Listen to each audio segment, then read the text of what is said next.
हाँ जी। Good morning दोस्तों, कैसे हो आप सभी लोग। मैं आशा करती हूँ आप सभी लोग अच्छे होंगे, स्वस्थ होंगे और अपनी पढ़ाई तो अच्छे से मन लगाकर शिद्दत और ईमानदारी के साथ कर ही रहे होंगे। मैं निकिता चौधरी स्वागत करती हूँ आप सभी का हमारे एग्जाम जर्नी परिवार में। इस क्लास में हम लोग कवर करते हैं करंट अफेयर्स के 10 इंपॉर्टेंट क्वेश्चंस को मात्र 10 मिनट में। तो शुरू करें आज की क्लास को। पहला क्वेश्चन आपसे पूछ रहा है क्या कि when was world patient safety day celebrated recently. क्या पूछा कि हाल ही में विश्व रोगी सुरक्षा दिवस कब मनाया गया। तो विश्व रोगी सुरक्षा दिवस जो मनाया जाता है ये मनाया गया 17 सितंबर को। ठीक है। ऐसा कोई दिन मनाया जाएगा, इसकी स्थापना इस्टेब्लिश किसने किया, डब्ल्यूएचओ के द्वारा ये इस्टेब्लिश किया गया 2019 में। हाँ, डब्ल्यूएचओ ने 2019 में ये दिन पहली बार सेलिब्रेट करवाया कि भाई पेशेंट की सेफ्टी के लिए भी एक दिन होना चाहिए जिससे लोगों के बीच में जागरूकता बढ़े। याद रखना। अच्छा, क्वेश्चन फॉर यू। आज फर्स्ट क्वेश्चन में ही आप लोग जरा क्वेश्चन फॉर यू ले लो। डब्ल्यूएचओ के बारे में हम बहुत बार पढ़ते रहते हैं। आज आपका क्वेश्चन फॉर यू है, आपको बताना है डब्ल्यूएचओ के बारे में। आपको ये फुल फॉर्म तो पता ही चल गया, डब्ल्यूएचओ यानी वर्ल्ड हेल्थ ऑर्गेनाइजेशन। आपको ये बताना है अब कि इसकी स्थापना कब हुई, हेडक्वार्टर्स इसके कहाँ हैं, इसके हेड कौन है और हम वर्ल्ड हेल्थ डे कब मनाते हैं। इन क्वेश्चंस के आंसर आज आपको मुझे कमेंट बॉक्स में देने हैं। बात समझ में आई। नए बच्चों को मैं बता दूं, क्वेश्चन फॉर यू का मतलब होता है कि जो क्वेश्चन मैं आपसे पूछती हूँ उनका आंसर आपको कमेंट बॉक्स में देना होता है। ये क्वेश्चन हम काफी बार पढ़ चुके होते हैं, तो ये काइंड ऑफ योर रिवीजन होता है जिससे आप भले ही सर्च करके लिख रहे हो, भले ही अपनी कॉपी में पन्ने पलट के देख के लिख रहे हो, पर आप जब कमेंट बॉक्स में लिख रहे हो तो उससे वो चीजें आपको एक बार फिर से आपका रिवीजन हो रहा है। एक बार आप देखोगे, एक बार आप टाइप करोगे, फिर देखोगे कि अच्छा सही लिखा है नहीं लिखा है ना। तो वो चीजें आपकी परमानेंट मेमोरी में स्टोर होने की तरफ चली जाती है। चलो खैर, अगला question. Recently, whom has Myntra launched ethnic wear brand? Ethnic wear brand Sorge. हाल ही में मिंत्रा ने किसके साथ ethnic wear brand Sorge launch किया। तो किसके साथ, विद whom मिंत्रा ने लॉन्च किया ये सोर्गे ब्रांड।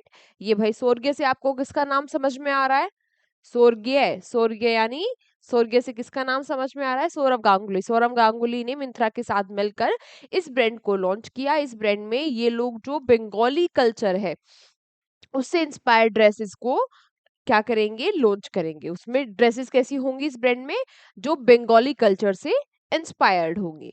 अगला, who has recently become the world's #1 bowler in the ICC T20 international ranking।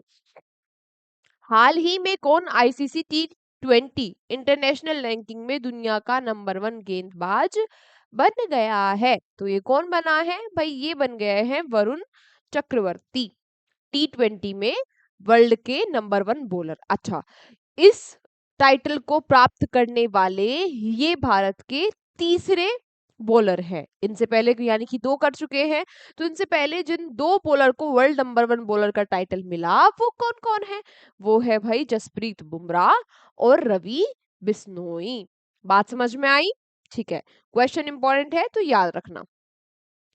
Next आपसे पूछा गया कि who will host the SCO summit in the year 2027।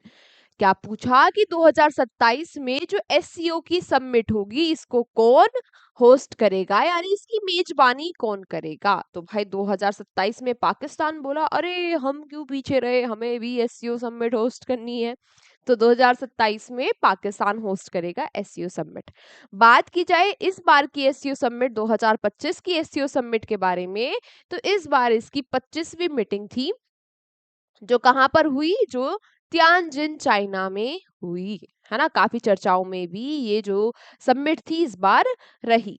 बात की जाए एससीओ है क्या, ये संघीय कॉरपोरेशन ऑर्गेनाइजेशन है जिसकी स्थापना 2001 में हुई। हेडक्वार्टर्स इसके बीजिंग चाइना में है और ये सब इसमें मेंबर कंट्रीज है। कौन कौन, China, India, Iran, Kazakhstan, Kyrgyzstan, Pakistan, Russia, Tajikistan, Uzbekistan और बेलारूस। 2017 याद रखना, 2017 में इंडिया और पाकिस्तान ने किसको ज्वाइन किया था? इंडिया और पाकिस्तान ने एससीओ को जो है वो ज्वाइन किया था। ठीक है, एससीओ में शामिल हुए थे। अगला question, recently which ministry has launched the national geothermal energy policy? हाल ही में किस मंत्रालय ने राष्ट्रीय भूतापीय ऊर्जा नीति शुरू की है? तो राष्ट्रीय भूतापीय ऊर्जा नीति को शुरू कर दिया है किसने? Ministry of new and renewable energy ने। ठीक है, इतनी बात समझ में आई। ये फर्स्ट इस तरीके की फर्स्ट जियोथर्मल के लिए डेडिकेटेड हमारी पॉलिसी है। बात की जाए यहाँ पर कि ये जियोथर्मल एनर्जी है क्या, है ना? जियोथर्मल पॉलिसी, जियोथर्मल जो एनर्जी को लॉन्च किया गया है, तो बात करें ये है क्या, मतलब पॉलिसी को लॉन्च किया है जियोथर्मल एनर्जी के लिए, तो ये एनर्जी भी तो पता होनी चाहिए हमें क्या है। तो जियोथर्मल एनर्जी वो होती है जो अर्थ के सरफेस के नीचे से हमें सरफेस के नीचे से हमें क्या एनर्जी, अर्थ से जो हमें एनर्जी प्राप्त हो रही है। भारत का एम है कि हम अपनी ये जियोथर्मल एनर्जी कैपेसिटी को 10 गीगावाट तक अप्रोक्सीमेटली ले जाएंगे। अच्छा, जिस मिनिस्ट्री ने लॉन्च किया यानी ministry of new and renewable energy, तो इसके मिनिस्टर भी याद रख लेना, प्रहलाद जोशी। मिनिस्ट्री कौन सी है? नवीन एवं नवीनीकरण ऊर्जा मंत्रालय। हिंदी में वाले बच्चे हिंदी में ही याद रख लेना, प्रहलाद जोशी तो प्रहलाद जोशी है ही इसके मिनिस्टर। ठीक है, नेक्स्ट आपसे क्या पूछा कि the 14th Sarar Khong Hathei chilli festival is celebrated in which state? हाल ही में 14वां सरार खोंग हथई मिर्च महोत्सव जो है ये किस राज्य में मनाया गया? तो ये फेस्टिवल सेलिब्रेट किया जाता है कहाँ पर? मणिपुर में। ठीक है, ये जो सरार सरार खोंग हतई जो चिली है इसको जीआई टैग भी मिल चुका है, जोग्राफिकल इंडिकेशन टैग भी मिल चुका है। ये अपनी अरोमा के लिए, है ना, अपने फ्लेवर के लिए ये चिली फेमस है और वहां पर इसके लिए फेस्टिवल भी सेलिब्रेट किया जाता है। बात की जाए मणिपुर, कैपिटल इम्फाल, अजय कुमार भल्ला गवर्नर और सीएम यहाँ नहीं है ना, यहाँ पर राष्ट्रपति शासन है। नेक्स्ट आपसे पूछा गया कि what is the rank of India in global innovation index 2025? Global innovation index 2025 में भारत की क्या रैंक आई है, आपसे ये पूछा जा रहा है। तो ग्लोबल इनोवेशन इंडेक्स में भारत की रैंक आई है 38, जो कि पिछले साल कितनी हुआ करती थी?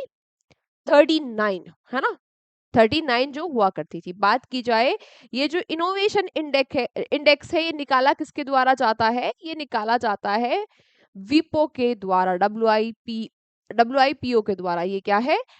वर्ल्ड इंटेलेक्चुअल प्रॉपर्टी ऑर्गेनाइजेशन, यानी विश्व बौद्धिक संपदा संगठन। ठीक है, इस बार इसका 18th एडिशन था, ये बात भी आप याद रख लेना। भारत की रैंक आप इसमें जरूर याद रखना क्योंकि ग्लोबल इनोवेशन इंडेक्स कई बार पूछ लिया जाता है। नेक्स्ट आपसे पूछा गया कि the Birhor tribe which was in news recently is primarily found in which state? हाल ही में खबरों में रही बिरहोर जनजाति मुख्य रूप से किस राज्य में पाई जाती है? ये जो जनजाति है ये मुख्य रूप से झारखंड में पाई जाती है। ठीक है, इसका मतलब होता क्या है? अगर बिरहोर का मतलब पूछे आपसे तो ये क्या होता है? Man of the forest. अब ये न्यूज में क्यों थी ट्राइब? तो इस ट्राइब में ये जो ट्राइब, इस ट्राइब के जो कोडेरमा डिस्ट्रिक्ट में लोग रह रहे थे, है ना, कोडेरमा डिस्ट्रिक्ट के फुलेरिया गांव में जो 550 लोग रह रहे थे, उनको 80 सालों के बाद पहली बार उन्हें क्या मिली है? लाइट, है ना, वहां तक इलेक्ट्रिसिटी पहुंची है। इसके बाद बात की जाए इस ट्राइब के बारे में तो ये झारखंड के साथ साथ छत्तीसगढ़, ओडिशा और वेस्ट बंगाल में भी पाई जाती है। आई बात समझ में? अच्छा, एक और बात आप याद रख लेना, जहां पर ये ट्राइब रहती है जहां पर ये ट्राइब रहती है उन बस्तियों को क्या कहा जाता है, उन बस्तियों को कहा जाता है टांडा या बेंट। ठीक है, और ये बात भी याद रखना कि ये सेमी नोमेडिक ट्राइब है। ठीक है, इस ट्राइब के बारे में आप ये सारी बातें याद रखना, हो सकता है आपसे कुछ भी पूछ लिया जाए। कल और हमने झारखंड की होल ट्राइब के बारे में पढ़ा था, कल या परसों की क्लास में, याद होगा आपको, याद है ना? चलो, बहुत अच्छे बच्चे, अगर नहीं याद है तो याद रखना, है ना, एक बार और रिवीजन करना। नेक्स्ट क्वेश्चन आपसे पूछ रहा है कि in which state has the Anbu Anbu Karangal scheme been launched. हाल ही में जो अंबू करंगा योजना है, किस राज्य में इसको शुरू किया गया? तो ये अंबू करंगल योजना को शुरू किया गया तमिलनाडु में। कहां पर शुरू किया गया? तमिलनाडु में इस योजना को लॉन्च किया गया। इसमें होगा क्या? पहली बात, इसका मतलब क्या है अंबू करंगल योजना का? Arms of love. अब इसमें होगा क्या, जो भी बच्चे स्कूल जाने वाले बच्चे 18 साल तक के जो बच्चे हैं उनको उनको 2,000 रुपए दिए जाएंगे मंथली, है ना, उनकी पढ़ाई वढ़ाई या खर्चे के लिए 2,000 रुपए दिए जाएंगे। इंट्रोड्यूस किया इस योजना को तमिलनाडु के सीएम एम.के. स्टालिन ने। तमिलनाडु की कैपिटल चेन्नई और गवर्नर आर.एन. रवि। आज का हमारा आखिरी क्वेश्चन पूछ रहा है आपसे कि recently Robert Redford passed away at the age of 89, who was he? हाल ही में जो रॉबर्ट रेडफोर्ड है इनका निधन हो गया है। आपसे पूछ रहा है कि ये कौन थे? तो ये कौन थे? एक्टर थे भाई। कौन थे? एक्टर थे।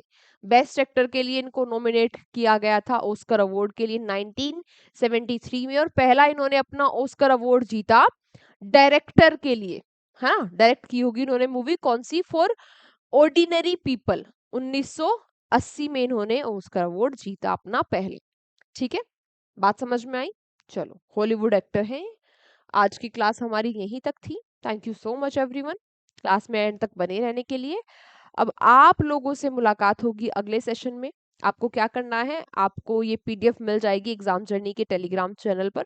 वहां से आपको अपने नोट्स पूरे कर लेने हैं, कीवर्ड्स में नोट्स बना लेने हैं, और एक बार आज की क्लास का आज के आज ही रिवीजन कर लेना है। अब आप लोगों से मुलाकात होगी अगली क्लास में। Take care, bye bye.